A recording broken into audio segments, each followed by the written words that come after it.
O meu nome é Marcos Ribeiro e eu trabalhei como técnico em telefonia rural. Eu trabalhava instalando e consertando linhas telefônicas em fazendas e sítios pelo interior do Espírito Santo há quase 15 anos. O que vou contar aconteceu em março de 2011, em uma propriedade próxima à cidade de São Domingos Martins. Recebi uma solicitação urgente de reparo em uma terça-feira de manhã. A central telefônica havia registrado várias ligações interrompidas vindas de um sítio na região montanhosa, e a família estava há 3 dias sem conseguir completar nenhuma chamada. Era um serviço comum, mas quando cheguei ao local, percebi que havia algo diferente. O sítio ficava numa estrada de terra cercada de plantações de café e mata preservada. A casa era antiga, construída nos anos 50, com paredes grossas de pedra e telhas de barro. Quem me recebeu foi Dona Rosa, uma senhora de uns 60 e poucos anos, acompanhada do marido, seu Miguel, e da filha deles, a Carla, que devia ter uns 25 anos. Logo de cara notei que todos pareciam cansados. Dona Rosa tinha olheiras profundas e as mãos tremiam quando me ofereceu um café. Seu Miguel ficava olhando pela janela a cada poucos minutos, e Carla roía as unhas nervosamente. O problema com o telefone começou no sábado, explicou Dona Rosa. Mas não é só isso que está nos incomodando. Perguntei o que mais estava acontecendo, enquanto examinava as caixas de conexões telefônicas. Foi então que a Carla começou a contar algo que mudou completamente a minha perspectiva sobre aquele trabalho. Desde sábado, toda madrugada, por volta das 3 horas, nosso telefone toca. Quando atendemos, escutamos uma respiração pesada do outro lado, mas ninguém fala nada. Depois de uns minutos, a ligação cai. Seu Miguel acrescentou: no domingo resolvi não atender. O telefone tocou por mais de 1 hora seguida. Quando finalmente parou, começamos a escutar batidas na parede externa da casa, como se alguém estivesse caminhando ao redor e batendo de vez em quando.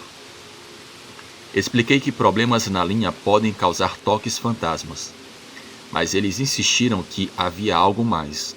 Dona Rosa me levou até a cozinha e apontou para a janela que dava para o quintal dos fundos. Ontem de manhã, quando acordei para fazer o café, eu vi marcas estranhas na terra molhada, embaixo dessa janela. Era como se alguém tivesse ficado parado aqui por muito tempo, olhando para dentro da casa. Saí para examinar o local. Realmente havia marcas no chão, mas eram estranhas. Não eram pegadas normais. Pareciam mais como sulcos longos. Era de alguém ou algum animal bípede. As marcas formavam um semicírculo embaixo da janela da cozinha. Eu voltei para dentro e comecei a trabalhar na linha telefônica. O problema era simples. Umidade tinha danificado alguns fios na caixa externa. Enquanto eu trabalhava, a família me contou mais detalhes. Carla disse: ontem à noite, por volta das 10 horas, eu estava lavando a louça quando vi um reflexo na janela da cozinha. Era como se alguém estivesse parado logo atrás de mim, mas quando me virei, não havia mais ninguém. Seu Miguel continuou. Ela gritou e quando chegamos na cozinha, encontramos a torneira aberta e a água transbordando da pia. Carla jura que havia fechado a torneira. Terminei o reparo por volta das 2 da tarde e testei a linha. O telefone estava funcionando perfeitamente. Estava me despedindo quando Dona Rosa me segurou pelo braço.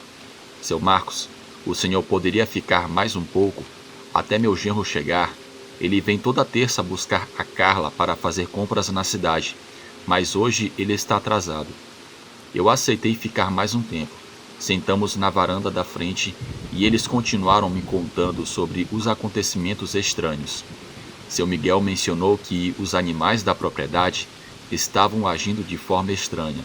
As galinhas não queriam sair do galinheiro e a vaca leiteira havia parado de dar leite. Por volta das 3h30, chegou o genro da família, um rapaz chamado Rodrigo. Ele dirigia uma caminhonete vermelha e parecia uma pessoa bem tranquila. Quando soube da situação, ele mesmo se ofereceu para passar a noite no sítio para ajudar a família. Rodrigo mencionou que alguns vizinhos da região tinham relatado ter visto uma criatura estranha andando pela mata nas últimas semanas. Algo grande, peludo, que caminhava às vezes em 2 patas e às vezes de 4. Eu estava guardando as minhas ferramentas quando o telefone da casa tocou. Era uma ligação normal de um vizinho perguntando sobre a feira do fim de semana. Mas, alguns minutos depois, o telefone tocou novamente. Dona Rosa atendeu e imediatamente ficou pálida. É aquela respiração de novo, ela sussurrou passando o telefone para mim. Peguei o telefone e escutei.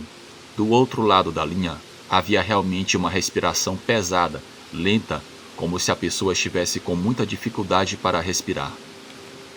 Tentei falar, perguntar quem era, mas não houve resposta. A respiração continuou por mais alguns minutos até que a linha caiu. Eu até cheguei a pensar que poderia ser alguém passando trote, mas eu verifiquei o identificador de chamadas. E para minha surpresa, não mostrava número nenhum. Isso era estranho porque mesmo ligações de telefones fixos antigos costumam aparecer no identificador, no caso o BINA. Rodrigo sugeriu que ligássemos para a polícia, mas seu Miguel disse que já havia tentado na segunda-feira. O policial que atendeu disse que não podia fazer nada, além de sugerir que mudassem o número do telefone. Decidi ficar até mais tarde para observar se algo estava acontecendo. Por volta das 6 horas, ajudei seu Miguel a fechar o galinheiro e notei algo estranho. Havia um cheiro forte no ar, como o de terra molhada misturado com algo doce e enjoativo. Perguntei se eles haviam sentido e Carla disse que esse cheiro aparecia sempre no final da tarde. Às 7h30, estávamos jantando quando começamos a escutar um barulho vindo debaixo da casa. Era como se alguém estivesse mexendo nos canos ou na estrutura, mas também havia um som diferente, como unhas arranhando madeira. Rodrigo pegou uma lanterna e foi verificar o porão. Ele voltou alguns minutos depois, visivelmente perturbado. Tem alguma coisa errada lá embaixo. Encontrei um buraco na parede dos fundos, como se alguém tivesse cavado por fora até furar a fundação. E tem pelos grudados nas bordas do buraco, pelos grossos, como de animal selvagem. Fomos todos verificar. Realmente havia um buraco irregular na parede do porão, grande o suficiente para uma pessoa passar agachada. A terra ao redor estava fresca, como se tivesse sido cavado recentemente, e Rodrigo estava certo sobre os pelos.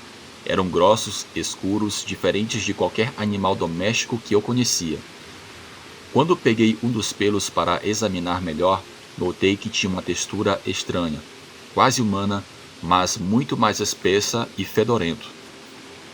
Foi nesse momento que decidimos chamar a polícia novamente. Enquanto esperávamos, o telefone tocou mais uma vez. Dessa vez, além da respiração, conseguimos escutar um som baixo, como se alguém estivesse tentando falar, mas não conseguisse formar palavras. A polícia chegou por volta das 9 horas. 2 policiais examinaram a propriedade e o buraco do porão. Eles disseram que pareciam pegadas de alguém que havia cavado com as mãos, mas não conseguiram encontrar outras pistas. Quando mostramos os pelos que encontramos, um dos policiais mais experientes ficou sério e disse que já havia visto pelos parecidos em outras ocorrências na região. Ele mencionou que alguns moradores antigos falavam sobre uma criatura que aparecia nas noites de lua cheia, mas que a maioria das pessoas não levava a sério. Um dos policiais sugeriu que a família passasse alguns dias na casa de parentes enquanto eles investigavam. Dona Rosa aceitou imediatamente e todos começaram a arrumar algumas roupas. Estava ajudando a carregar as bagagens quando notei que o cheiro doce e enjoativo havia ficado mais forte. Rodrigo também percebeu e comentou que era como o cheiro de fruta podre. Foi nesse momento que escutamos um uivo longo e grave, vindo da mata, diferente de qualquer cachorro que eu já escutei antes. O som fez todos nós pararmos na hora. Seu Miguel ficou pálido e disse: "Esse é o mesmo som que escutamos na segunda-feira de madrugada." mas achamos que fosse o vento. Saímos todos juntos do sítio por volta das 10 horas. Levei a família até a casa de uma irmã de Dona Rosa na cidade, e os policiais disseram que voltariam no dia seguinte para uma investigação mais detalhada. 3 dias depois, recebi uma ligação de seu Miguel. Ele me contou que os policiais não encontraram nada de estranho na propriedade. O cheiro estranho também havia sumido, mas ele mencionou algo interessante. No dia seguinte à nossa saída, alguns vizinhos relataram ter visto uma figura grande e peluda correndo pela estrada de madrugada, mas quando foram verificar de manhã, só encontraram pegadas estranhas. Algumas pareciam de animal, outras pareciam quase humanas, porém muito grande. A família voltou para o sítio na semana seguinte e desde então não tiveram mais problemas com ligações estranhas ou barulhos. O telefone funcionava perfeitamente e os animais voltaram ao comportamento normal. Até hoje não consigo explicar o que aconteceu naqueles dias. Talvez tenha sido algo perturbador que estava se escondendo na região e decidiu ir embora quando a polícia apareceu. Ou talvez tenha sido algo que eu não consigo compreender. O que sei é que aquela família estava realmente assustada e, seja lá o que estava acontecendo, parou depois que tomamos providências. Às vezes, quando passo por aquela estrada para outros trabalhos, dou uma olhada no sítio. Sempre parece tranquilo, mas nunca deixo de acelerar o passo quando está escurecendo. Essa é a minha história e garanto que aconteceu exatamente como estou contando.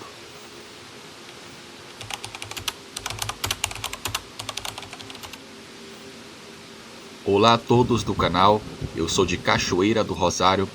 Eu vou me identificar como Chico Vaqueiro. Cresci montando cavalo, tangendo gado pelo sertão, aprendendo os segredos do sertão com meu pai, que sabia ler os sinais da natureza como ninguém. Era 1984 quando essa experiência sobrenatural aconteceu. Eu lembro que foi logo depois das primeiras chuvas do inverno, quando o mato ainda estava verdinho e o gado gordo de tanto capim novo. Foi em uma manhã que encontramos a primeira vaca morta no curral do seu Raimundo Ferreira, lá para os lados da serra. A bicha estava toda despedaçada como se um bicho selvagem tivesse atacado ela. Mas não era ataque de onça não, porque onça eu conhecia bem. As marcas eram diferentes, mais fundas, tinha um cheiro esquisito no ar, meio azedo, meio podre, que dava ânsia de vômito. O curral estava trancado direito, cerca alta, portão bem fechado. Mas como raios uma fera tinha entrado ali? Seu Raimundo era um homem sério, comerciante respeitado que tinha loja de secos e molhados na cidade. Não era de inventar mentira, nem de se assustar à toa. Quando ele apareceu na minha casa naquele sábado de manhã, ainda com a camisa suja de sangue, eu soube que a coisa era séria. Chico, você precisa ver isso. Eu nunca vi desgraça igual. Parece que o coisa ruim andou solto no meu curral. Eu fui lá com ele e com mais uns homens da redondeza. Minha Nossa Senhora, que visão horrível. A vaca estava em pedaços, mas não era despedaçada igual quando uma onça ataca.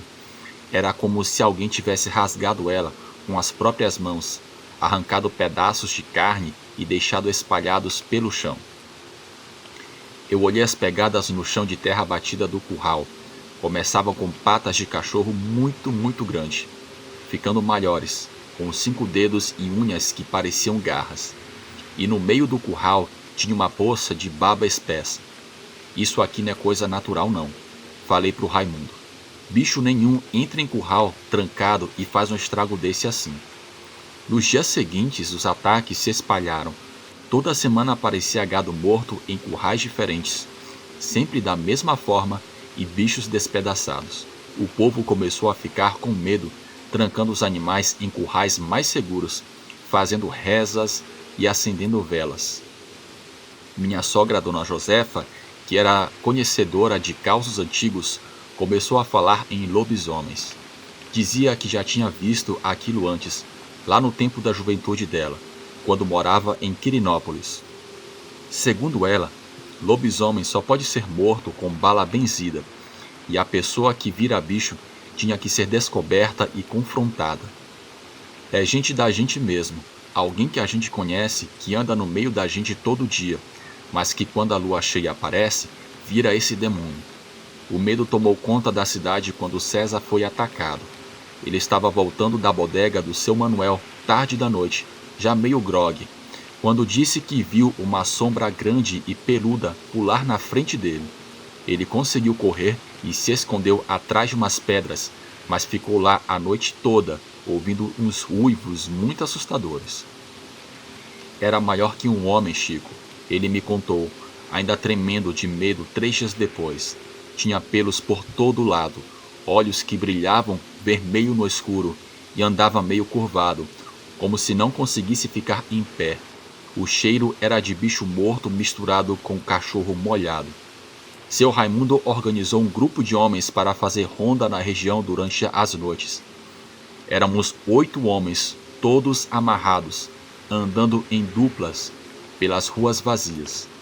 Eu fazia dupla com meu compadre Antônio, vaqueiro experiente que não tinha medo de nada desse mundo. Foi numa terça-feira, já quase no final de setembro, que a coisa ficou feia de verdade. Estávamos fazendo a ronda perto da casa do seu Pereira, um carpinteiro, quando ouvimos um barulho esquisito vindo do quintal dele. Era um som meio rosnado, meio gemido, como se alguém estivesse com muita dor. Antônio fez sinal para que eu ficasse quieto, e nós dois nos aproximamos devagar da cerca de madeira que cercava o terreno. O que vimos ali ainda me dá arrepio só de lembrar.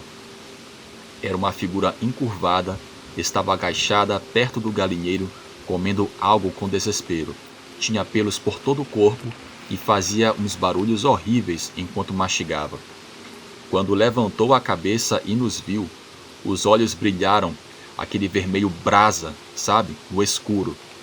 Antônio levantou a espingarda, mas antes que pudesse atirar, a criatura pulou a cerca de um salto e desapareceu na escuridão. Não tivemos coragem de ir atrás. Na manhã seguinte encontramos todas as galinhas do seu Pereira, mortas, despedaçadas da mesma forma que o gado, e no chão de terra, aquelas pegadas fundas.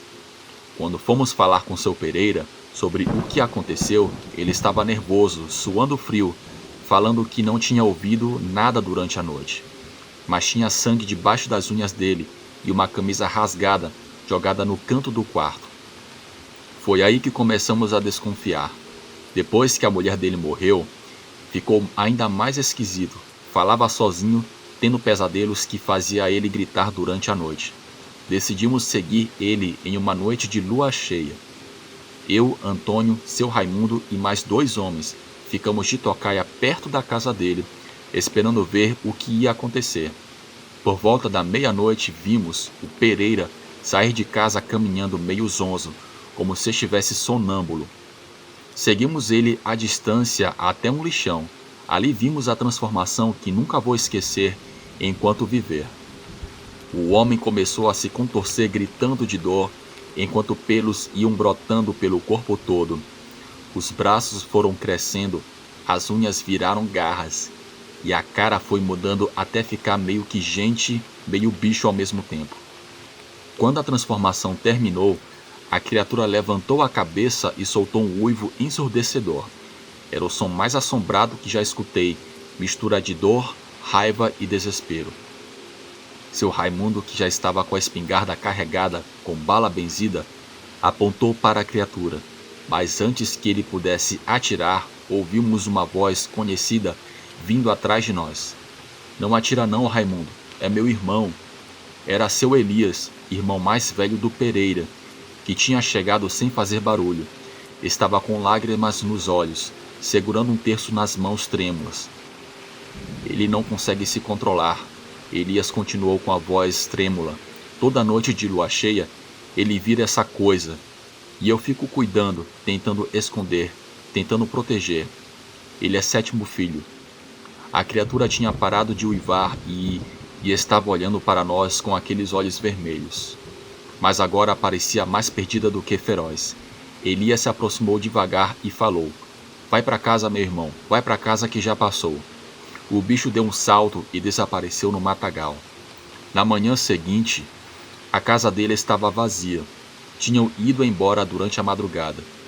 Nós decidimos tocar fogo na casa. Nunca mais ninguém viu os dois irmãos. Alguns dizem que foram para o Pará. Outros falam que desceram para o sul. Mas os ataques pararam depois daquela noite e a cidade voltou ao normal. Eu fico pensando se eles conseguiram encontrar a paz que tanto procuravam ou se ainda estão por aí carregando essa maldição que nem a morte consegue curar. O que sei é que nunca mais olhei para a lua da mesma forma, porque aprendi que existem dores tão grandes nesse mundo que são capazes de transformar gente em bicho. Bem, galera, esses foram os relatos de hoje, mas antes de terminar esse vídeo, eu quero convidar você a conhecer o canal Causos e Lendas de um Forasteiro. Eu vou deixar o link aqui na descrição desse vídeo para que você possa conhecer, em que lá ele conta causos de terror, lendas, e não exatamente só de coisas sobrenaturais. Ele também fala de causos do cotidiano para quem vive em interior, roça, fazenda do nosso Brasil, e que são bem legais. Eu vou deixar uma pequena amostra desses causos para que você possa conhecer, e aí depois que terminar esse vídeo, eu convido que você possa lá deixar o like e se inscrever no canal dele, que é muito bom. Vou deixar o link aqui na descrição desse vídeo e também no primeiro comentário fixado.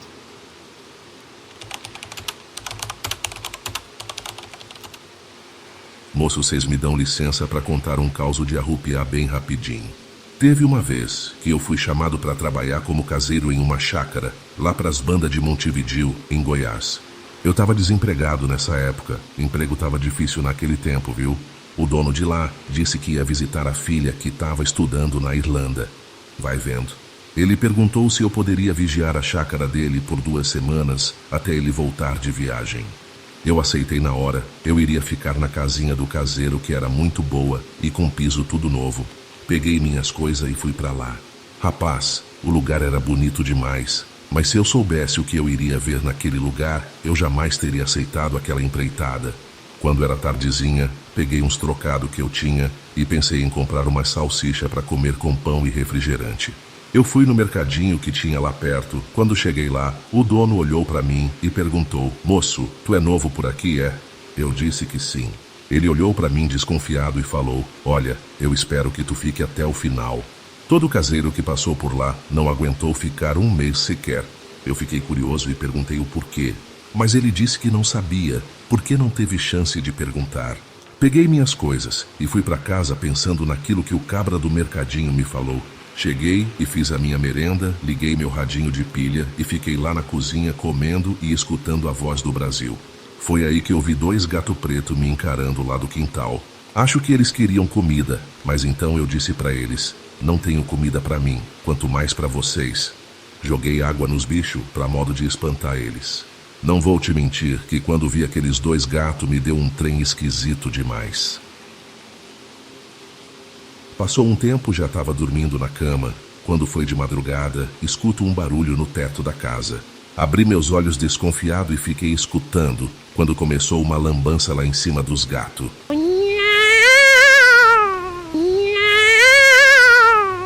Era uma gataiada do cão que não me deixava dormir de jeito nenhum. Foi aí que eu, sem paciência, peguei um cabo de vassoura, bati 2 vezes no teto. Foi aí que os bichos parece que parou de perturbar, então eu voltei a dormir.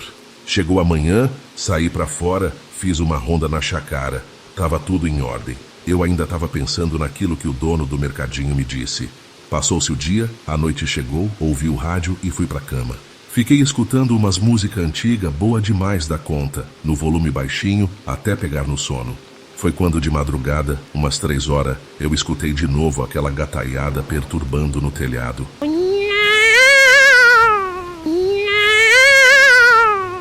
Eu já estava estressado com aquela situação. Peguei uma pequena escada que eu achei jogada num canto da casa, peguei meu estilingue que eu trouxe e saí lá fora. Botei a escada na parede para subir até o teto, daí eu iria dar um tiro de pedra com meu estilingue para espantar os bichos. Se eu soubesse, eu subi quando cheguei lá em cima para espantar os bichos. Quem disse era gato? Era uns trem feio demais.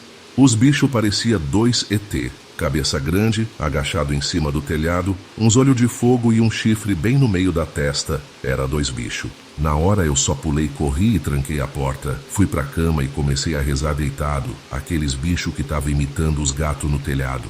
Bem que o dono do mercadinho falou, aquilo era obra de coisa ruim. Aquele escramunhão perturbou a noite inteira. Eu fiquei rezando, até que foi diminuindo e parou. Quando foi de manhã, peguei minhas coisas e fui embora. Naquela chácara não voltei nunca mais, nem quis ir para buscar o pagamento. O dono da chácara ainda ficou bravo comigo, dizendo que eu não fui trabalhar e que dei calote nele. Mas agora eu te pergunto, quem tem coragem de ficar lá com aquele 2 bichos feio do cão em cima do teu telhado te perturbando a noite todinha? Nem se me pagassem 1 milhão, eu não volto para aquela chácara para ver uns trem feio daquele de novo.